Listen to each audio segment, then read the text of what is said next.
wind howled across the Nebraska plains, a mournful cry that rattled the windows of a small farmhouse nestled against a barren hill. It was the winter of 1880, and the world seemed to have turned its back on Margaret Hale, a widow whose heart had been broken twice, first by the loss of her husband, Thomas, to fever that swept their small town, and then by the death of her son, Samuel, who had followed his father to the grave not a year later. At 32, Margaret stood alone in the kitchen, her hands trembling as she stirred a pot of thin soup, its meager contents a testament to the lean times that had followed her losses.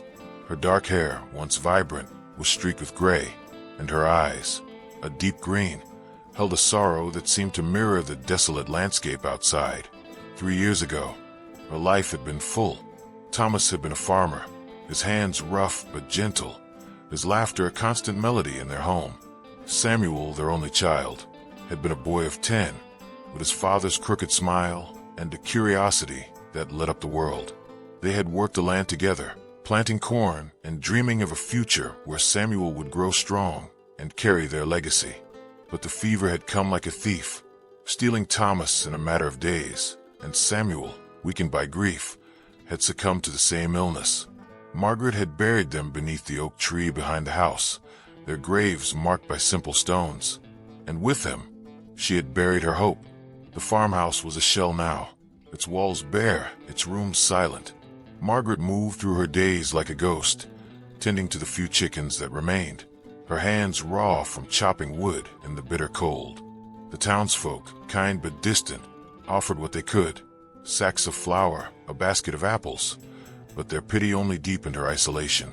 She had once been a woman of warmth, her laughter echoing through the church socials, but now she was the widow Hale, a figure of tragedy whispered about in hushed tones. The world had moved on, leaving her behind, and she wondered if she would ever find a reason to rise each morning.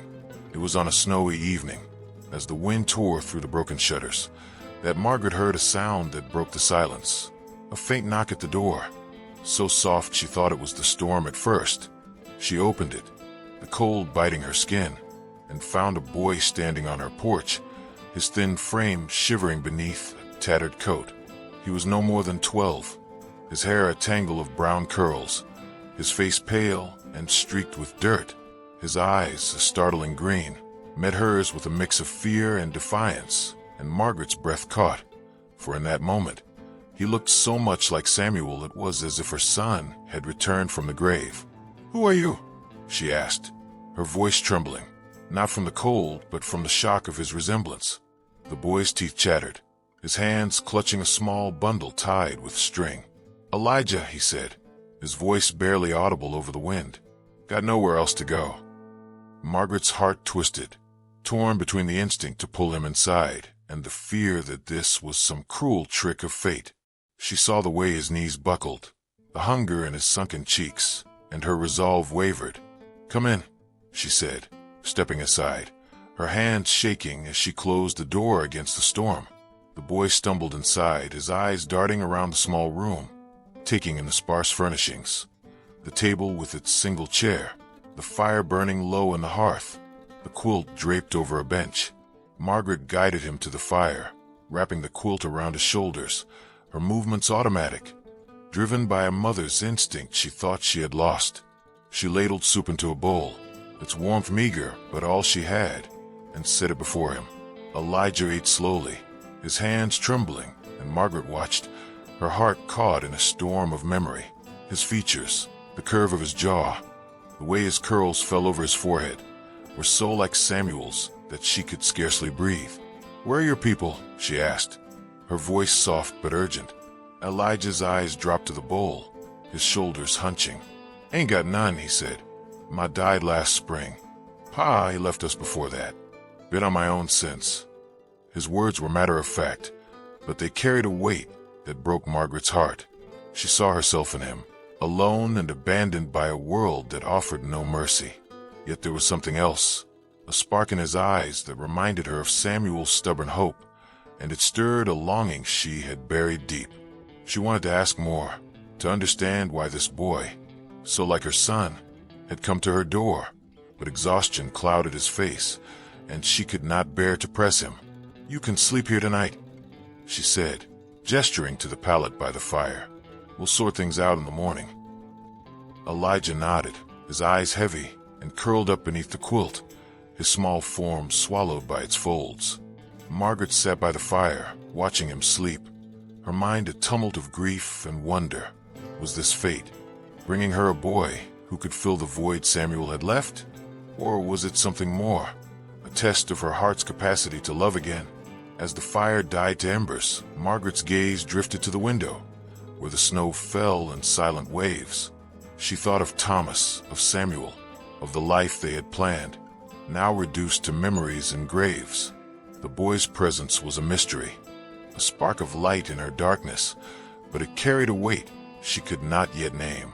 Outside, the storm raged on, but within the house, a fragile hope took root, delicate as a seedling in frozen ground. She did not notice the man watching from the edge of the hill, his silhouette barely visible through the snow. His name was Jacob Turner, a widower and rancher who had known Thomas in better days, a man whose own losses had taught him to recognize pain in others.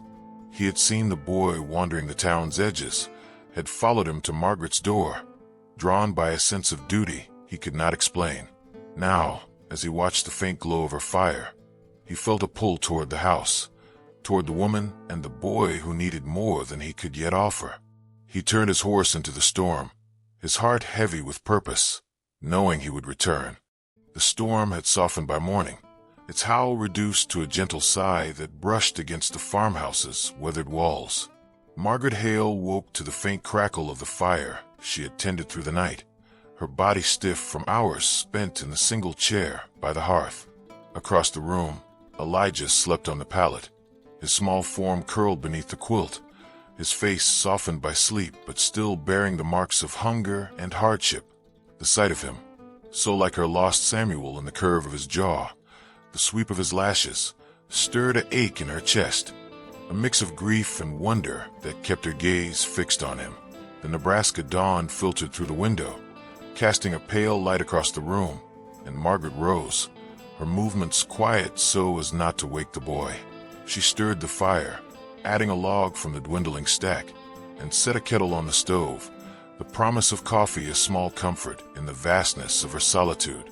The house was still, its silence broken only by Elijah's soft breathing and the distant cluck of chickens in the yard. Margaret's hands moved automatically, slicing the last of a loaf of bread, her mind replaying the boy's arrival. His green eyes, so like Samuel's, had held a defiance that masked his fear, and his words, "Ain't got none," had echoed her own emptiness.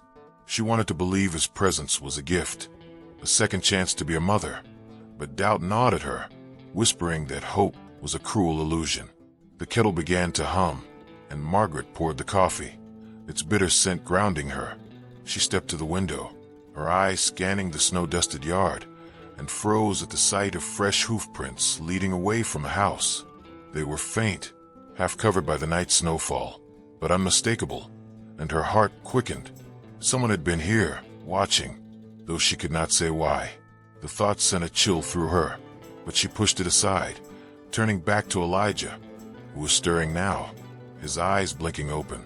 He sat up, the quilt pooling around him, and looked at her with a wariness that made her heart ache. "Morning," she said, her voice soft, offering him a slice of bread and a tin cup of water. "Eat what you can." Elijah took the bread, his hands trembling slightly, and ate in silence, his eyes darting to the door as if expecting it to burst open. Margaret sat across from him, her coffee untouched, and watched him, searching for answers in his familiar features. "Where were you headed before the storm?" she asked, her tone gentle but probing.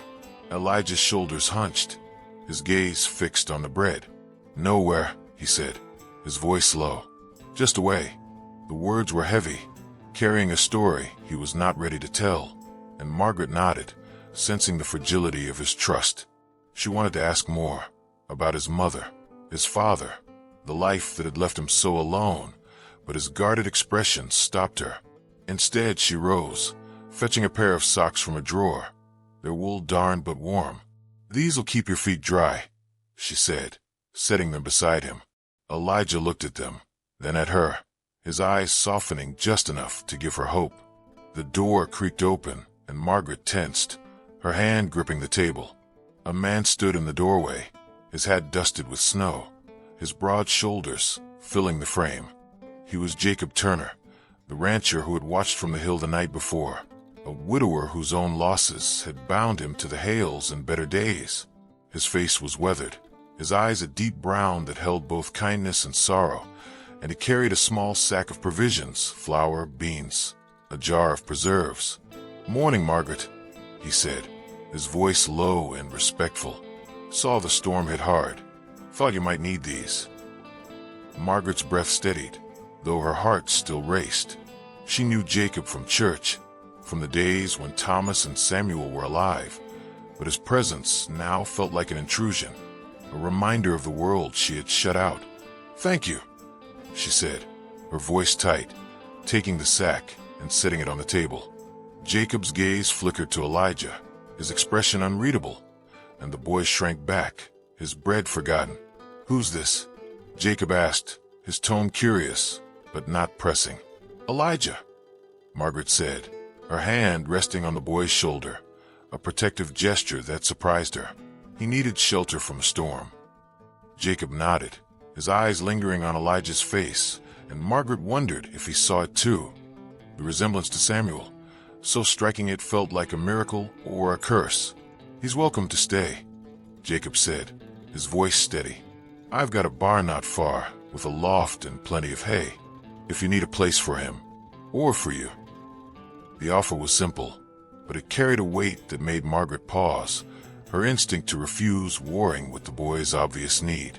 Elijah's eyes darted between them, his body tense, and Margaret felt his fear, so like her own. "We'll manage here," she said, her voice firmer than she felt. Jacob nodded, not pushing, and stepped back, his boots crunching in the snow. "I'll check on you tomorrow," he said, tipping his hat. "Storm's not done yet." He left, the door closing softly behind him, and Margaret exhaled, her hands trembling as she poured more coffee, though she had no taste for it. Elijah relaxed slightly, finishing his bread, and Margaret watched him, her thoughts a tangle of doubt and hope. She led him to the spare room, a small space that had once been Samuel's, its walls still bearing the faint marks of his childish drawings.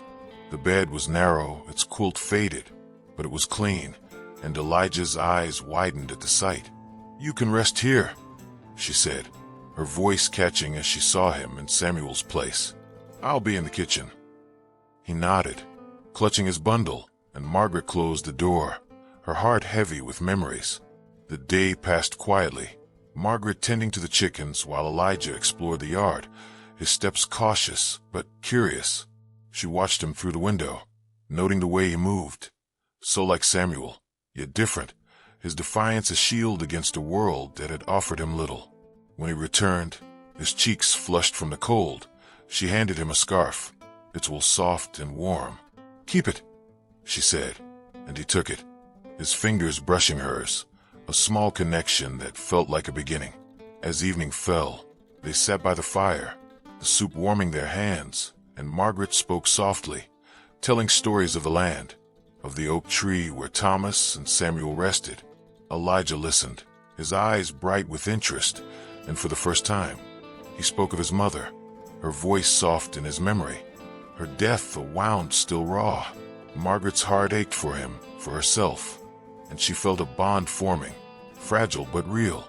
Outside, the wind stirred again, and Margaret thought of Jacob, his offer lingering like the hoof prints in the snow. She did not trust the world to be kind, not after all it had taken, but Elijah's presence, so like her son's, was a spark in her darkness. As she watched him fall asleep by the fire, the scarf tucked around him, she wondered if this boy was her second chance, not to replace Samuel, but to love again, to find a family in the ashes of her grief. Margaret Hale woke to the scent of coffee brewing on the stove, its bitter warmth a quiet anchor in the stillness of the farmhouse. The fire on the hearth had burned low, its embers casting a soft glow across the room where Elijah slept on the pallet. His small form curled beneath the quilt, she had draped over him. The boy's face, so achingly like her lost Samuel's, was peaceful in sleep, his brown curls tangled against the pillow. Margaret sat in a single chair, her hands wrapped around her knees, her eyes tracing his features, the curve of his jaw, the faint freckles across his nose, as if they might unravel the mystery of his arrival. The Nebraska dawn seeped through the window, painting the walls in shades of gray and gold, and she felt a fragile hope stir within her, though doubt still lingered, sharp as the winter air. She rose, her movements quiet, and added a log to the fire, the crackle breaking the silence. The house was modest, its log walls worn but clean, every surface touched by the care she had once poured into it for Thomas and Samuel. The table bore scars from years of meals shared, its single chair a reminder of her solitude. A shelf held a few books, their pages yellowed, and a photograph of Thomas and Samuel, their smiles frozen in a happier time. The spare room, once Samuel's, stood empty save for the narrow bed where she had offered Elijah rest, its quilt faded but neatly folded. Outside, the chickens clucked softly, and the stack of firewood by the door spoke of her stubborn determination to survive, even in grief. Elijah stirred, his green eyes blinking open, and Margaret offered a small smile, setting a slice of bread and a cup of milk before him. "Morning," she said, her voice soft. "Eat what you can." He nodded, his movements cautious, and ate in silence, his eyes darting to the window as if expecting the world to intrude. Margaret watched him, her heart caught between the urge to protect him and the fear that his resemblance to Samuel was a cruel trick. She thought of Jacob Turner, the rancher who had brought provisions the day before, his offer of shelter lingering like the hoof prints she had seen in the snow. His kindness had unsettled her, a reminder of a world she had shut out, but his steady gaze had seen her not as the widow Hale, but as Margaret, a woman still capable of hope. As the morning unfolded, Margaret stepped outside, the air sharp against her skin, and found Jacob in the yard, his horse tethered nearby. He carried a small bundle, potatoes, a jar of honey, and set it on the porch, his brown eyes meeting hers with a quiet respect. "Thought you might need these," he said, his voice low. "Storm's passed, but it's still cold." Margaret nodded, her hands tightening on her shawl, wary of his presence, but grateful for the supplies. "Thank you," she said, her tone guarded. Jacob's gaze flickered to the window, where Elijah's silhouette was visible, and a shadow passed over his face, as if he too saw the boy's resemblance to Samuel. "He's a tough one," Jacob said, his voice thoughtful. "Reminds me of my brother's boy back in Kansas. Lost him to the same fever that took your Samuel." The words were simple, but they carried a shared grief that softened Margaret's defenses. She wanted to ask why he had come, what he saw in her and Elijah, but the boy appeared at the door, his scarf wrapped tightly around his neck, his eyes wary. "Morning, son," Jacob said, his tone gentle, and Elijah flinched at the word, his small frame tensing. Margaret stepped closer, her hand resting on his shoulder, a protective gesture that felt natural, though it stirred memories she had tried to bury. Jacob sensed the boy's unease and stepped back, his hands empty now, vulnerable. "I'm heading to check my fences," he said, his eyes on Margaret. "If you need anything, my ranch is just over the hill. There's a spare loft, warm and dry, if the boy needs it, or you." He paused, then added, "No strings, Margaret, just neighborly." She nodded, her throat tight, and watched him mount his horse, his silhouette fading into the morning mist. Elijah relaxed slightly, his eyes following Jacob, and Margaret wondered what he saw. A threat, a stranger, or something else. Inside, Margaret busied herself with chores, sweeping the floor, washing the dishes from breakfast, mending a tear in Elijah's coat. The boy watched her, his curiosity overcoming his wariness, and soon he joined her, stacking kindling by the hearth with small, careful hands. The task was simple, but felt like a bridge, a way to repay her kindness without words.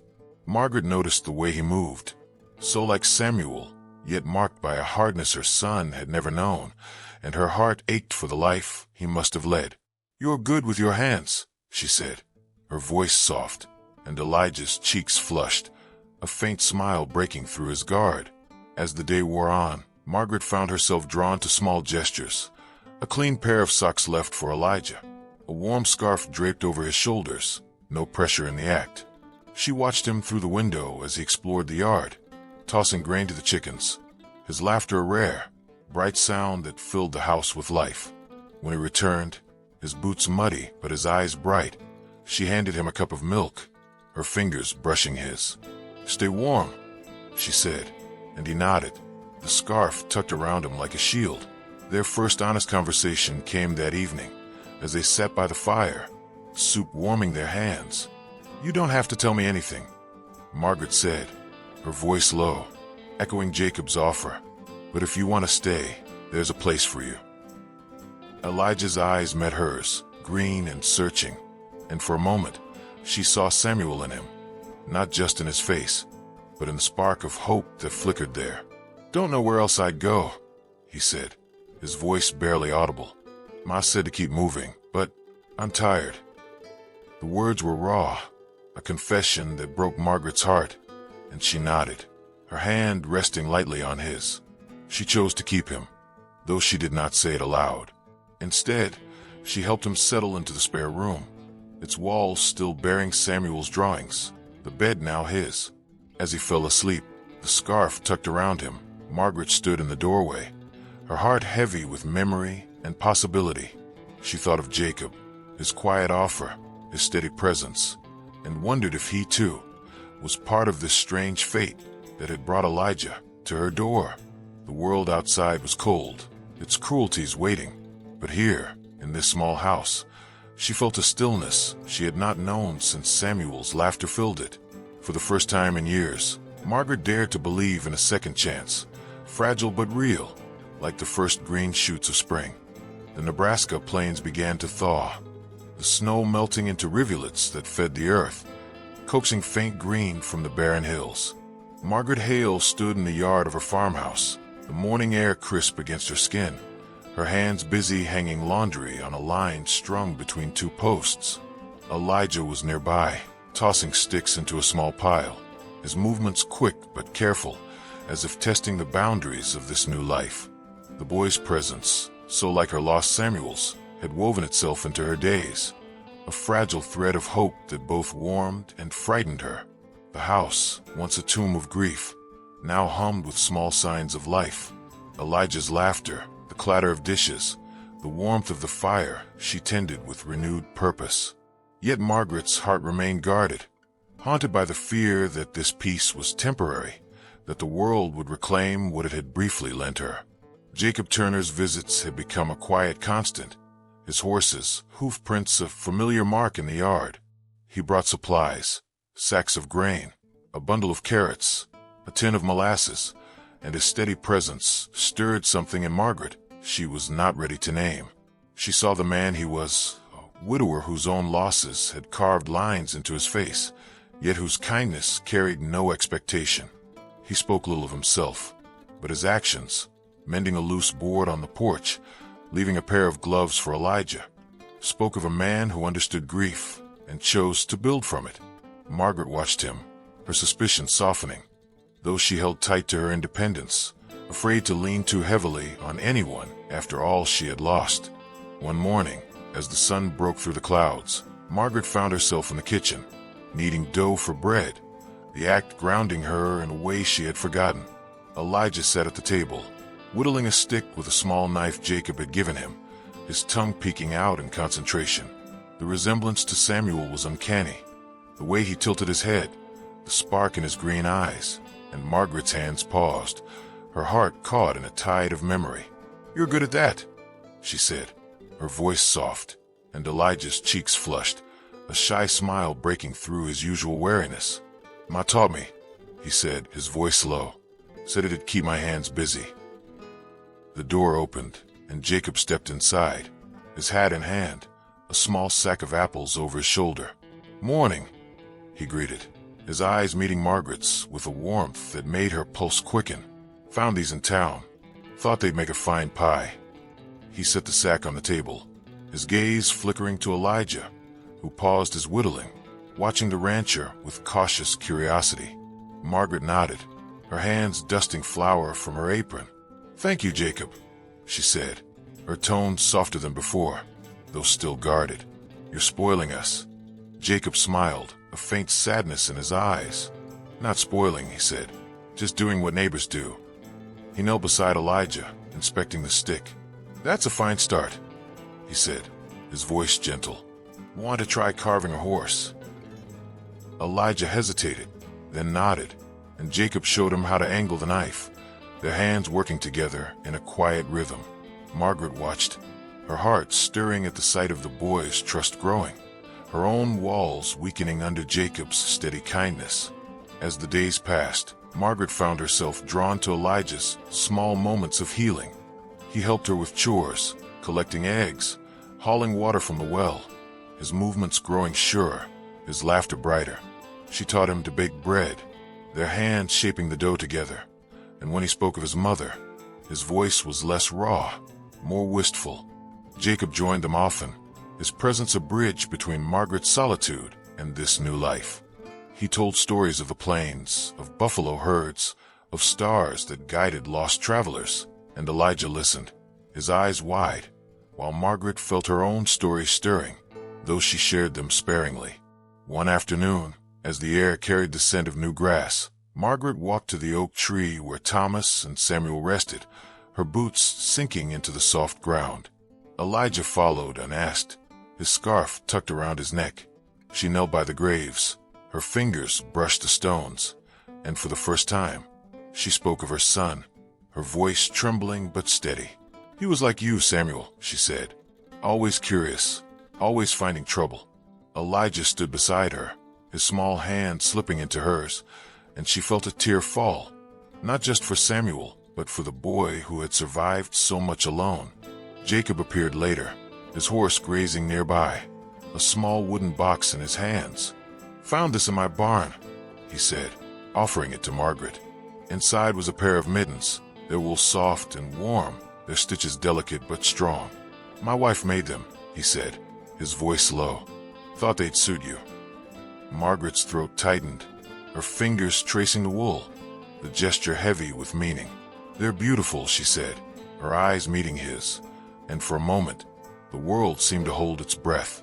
Elijah watched them, a small smile tugging at his lips, as if sensing the shift in the air. That evening, as they sat by the fire, Elijah asleep on the pallet, Margaret spoke of her past, not the whole story, but fragments. Thomas's laughter, Samuel's love for the stars. Jacob listened, his quiet presence a balm, and when he spoke, it was of his own losses, his wife, his sister's child, taken by the same fever that had claimed Margaret's family. "I thought I'd never find reason again," he said, his eyes on the flames, "till I saw you with that boy." The words were confession, and Margaret felt a warmth that was not just from the fire, a pull toward a future she had thought impossible. Yet the past was never far. One night, Margaret woke to a sound, a creak of floorboards, soft but deliberate. She rose, her heart pounding, and found Elijah by the door, his bundle in hand, his eyes wide with fear. "I heard horses," he whispered, his voice trembling. Margaret's blood ran cold, her mind flashing to the hoof prints she had seen in the snow. She pulled him close, her voice steady despite her fear. "You're safe here," she said, but her eyes darted to the window, where the darkness seemed to hold its breath. Jacob arrived at dawn, his face grim, a rifle slung over his shoulder. "Saw tracks last night," he said, his voice low. "Someone's been watching the house." Margaret's heart sank, her fear for Elijah mingling with a fierce resolve to protect him. She looked at the boy, his scarf tucked around him, and knew she could not let him go. Jacob's hand rested on her shoulder, a quiet strength, and she felt a bond forming, not just with Elijah, but with the man who stood beside her, ready to face whatever came.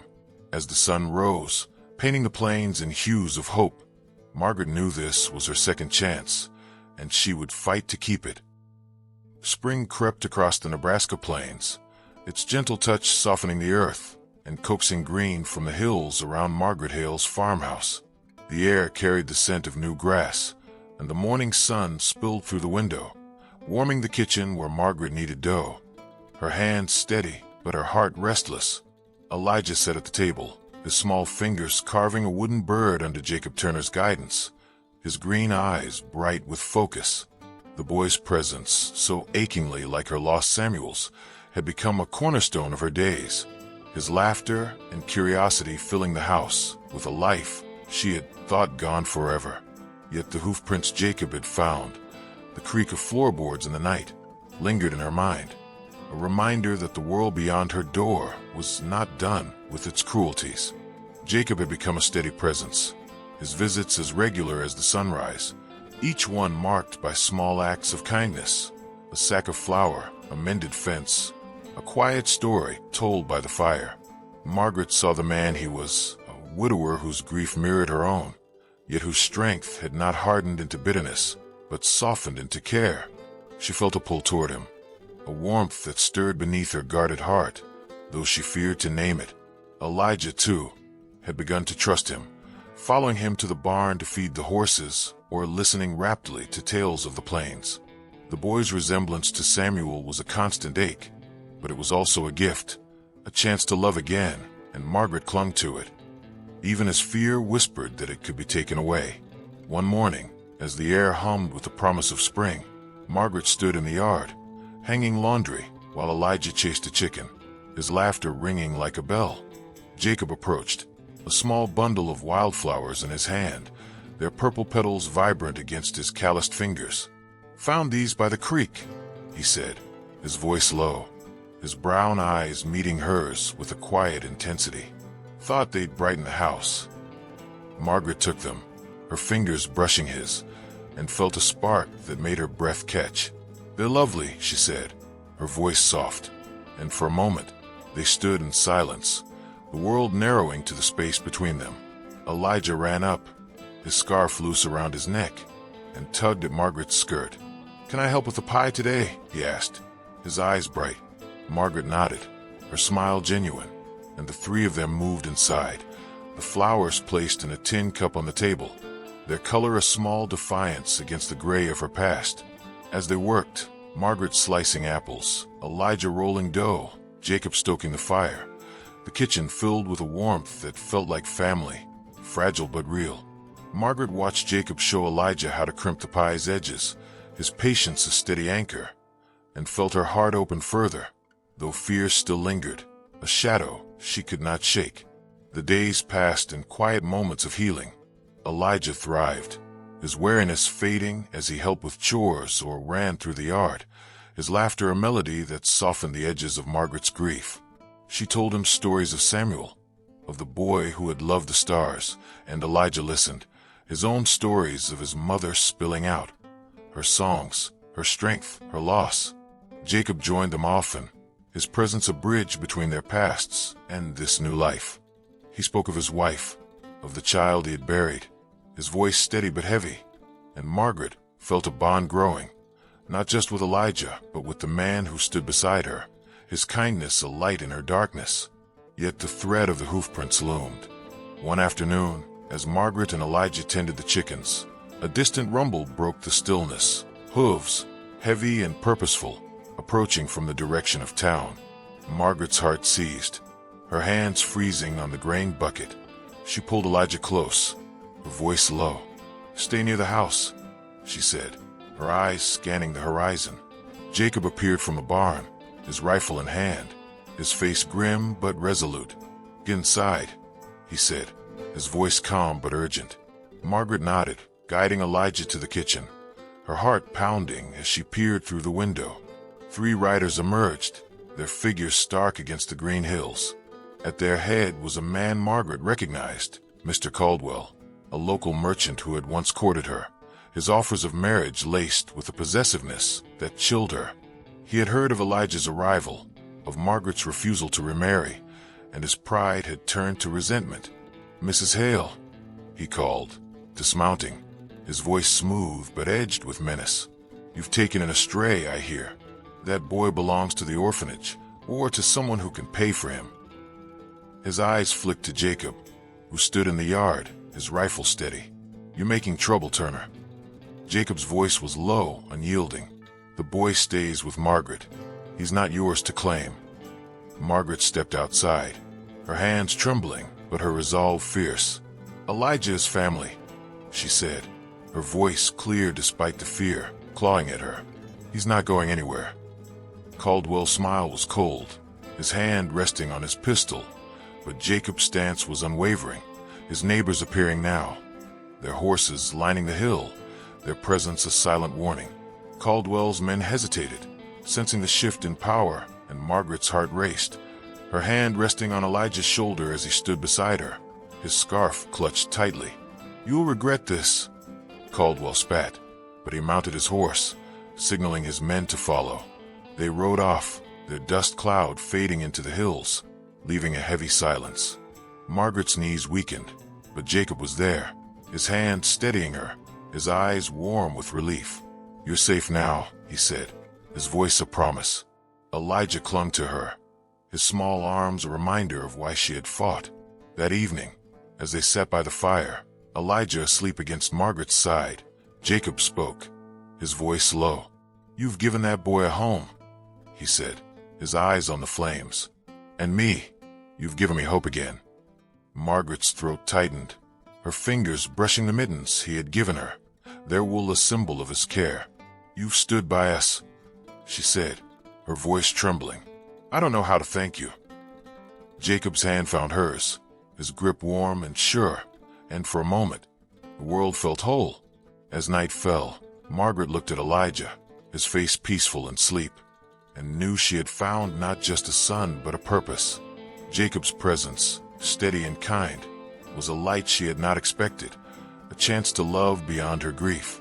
The threat of Caldwell lingered, but here in this small house, with Elijah's laughter and Jacob's quiet strength, Margaret felt the stirrings of a new family, fragile but enduring, a second chance she would hold fast. The Nebraska plains bloomed with the fullness of spring, the hills awash in wildflowers that swayed under a sky of endless blue. Margaret Hale stood in the doorway of her farmhouse, the morning air sweet against her skin, her hands resting on the mittens Jacob had given her, their wool soft and warm. Elijah was in the yard, his laughter bright as he tossed a stick for a stray dog that had wandered onto the ranch, his green eyes sparkling with a joy that eased the ache in Margaret's heart. The boy, so like her lost Samuel, had become the center of her world, his presence a beacon that had guided her through the darkness of her grief. The house, once silent with loss, now hummed with life. Elijah's chatter, the clatter of dishes, the warmth of the fire she tended with care. Yet the memory of Caldwell's threat, the hoofprints in the snow, lingered like a shadow, a reminder that peace was hard-won and fiercely guarded. Jacob Turner's presence had woven itself into their days, his quiet strength a constant that Margaret had come to rely on. He arrived each morning, his horse's hooves a familiar rhythm, bringing small gifts, a basket of eggs, a bundle of herbs, a carved wooden bird for Elijah. She saw the man he was, a widower whose own losses had taught him to cherish what remained, and felt a love growing within her, steady and sure, though she had not yet spoken it aloud. Elijah, too, had opened to Jacob, following him to the barn to learn the ways of the land, his trust a fragile gift that mirrored Margaret's own. The boy's resemblance to Samuel was a daily miracle, a second chance she had not dared to hope for, and she clung to it, even as she braced for the world's next challenge. One evening, as the sun dipped below the hills, painting the sky in hues of crimson and gold, Margaret stood by the oak tree where Thomas and Samuel rested, her fingers tracing the stones that marked their graves. Elijah joined her unasked, his scarf tucked around his neck, his small hand slipping into hers. "They're watching us, aren't they?" he said, his voice soft, his eyes on the horizon. Margaret nodded, tears stinging her eyes, not just for her lost family, but for the boy who had found her, who had given her a reason to live again. "They are," she said, her voice trembling, "and they're glad you're here." Jacob appeared, his silhouette steady against the fading light, a small leather pouch in his hand. "Found this in my wife's things," he said, offering it to Margaret. Inside was a silver brooch, its delicate filigree catching the last rays of the sun. "She'd want you to have it," he said, his brown eyes warm with a quiet promise. Margaret's throat tightened, her fingers closing around the brooch, the gesture heavy with meaning. "It's beautiful," she said, her voice barely a whisper, and Jacob's hand brushed hers, a touch that spoke of a future they were building together. The days that followed were a tapestry of healing and hope. Elijah thrived, his laughter filling the house as he helped with chores or ran through the fields, his scarf trailing behind him. Margaret taught him to read, their evenings spent by the fire with her old books, his curiosity a spark that lit up her world. Jacob joined them, his stories of the plains weaving a bond that felt like family. He spoke of his dreams, a larger ranch, a life shared with those he loved, and Margaret listened, her heart opening to the possibility of a future beyond her grief. Yet the past returned, as it always did, on a clear morning when the air was sharp with the scent of pine. A rider approached, his horse kicking up dust, and Margaret's heart seized, her hands pausing on the laundry she was folding. Jacob was in the yard, his rifle leaning against the porch, his face set in a mask of resolve. Elijah clung to Margaret's side, his eyes wide with fear, and she pulled him close, her voice steady despite her pounding heart. "Stay with me," she whispered, her eyes fixed on the rider. It was Caldwell, alone this time, his face twisted with a mix of desperation and rage. "You've taken what's mine," he called, dismounting, his hand resting on his pistol. "That boy belongs to the orphanage, and you, Margaret, belong with a man who can keep you." His words were venomous, but Margaret stood tall, her hand on Elijah's shoulder, her resolve unyielding. "Elijah is my son," she said, her voice clear and fierce, "and I belong to no one but myself." Jacob stepped forward, his rifle in hand, his voice calm but edged with steel. "You've got no claim here, Caldwell. Leave, or you'll answer to the town." Behind him, neighbors appeared, ranchers, farmers, men who had known Thomas, who had seen Margaret's strength through her grief. Their presence was a wall of solidarity, a testament to the community that had rallied around her. Caldwell's eyes narrowed, his hand twitching, but the sheriff rode up, his badge glinting in the sun. "You're done, Caldwell," he said, his voice firm. "The town's had enough of your schemes." Caldwell's bravado crumbled, his shoulders sagging as he mounted his horse, his eyes promising retribution but lacking the power to act. He rode away, his dust cloud fading into the hills, and Margaret exhaled, her knees trembling.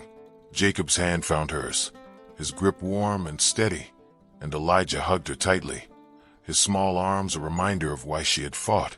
The neighbors tipped their hats, their support unspoken but profound, and the sheriff nodded to Jacob. "You've got a good woman there, Turner," he said. "Keep her safe." That night, as the stars rose above the plains, Margaret stood with Jacob and Elijah, the brooch pinned to her shawl, its silver catching the moonlight. Jacob knelt, taking her hand, and pulled a simple silver ring from his pocket. "It was my mother's," he said, his voice rough with emotion. "Margaret, will you stay with me? Not just for now, but always? You and Elijah both." Tears fell freely now, a joy so fierce it overwhelmed her. She nodded, her voice lost, and he slipped the ring onto her finger, its weight a promise of a life shared. Elijah grinned, wrapping his arms around them, and Margaret laughed, the sound mingling with the night breeze. The days that followed were filled with love and purpose. Elijah grew strong, his laughter a constant melody, his place in Margaret's heart as sure as Samuel's memory. Jacob moved into the farmhouse, his steady presence a foundation for their new family. The threat of Caldwell faded, his influence broken by the town's resolve, and Margaret knew she had found not just a son but a partner, a second chance at love that honored her past while embracing her future. As spring deepened, Margaret stood with Jacob and Elijah under the oak tree, the graves of Thomas and Samuel a quiet presence.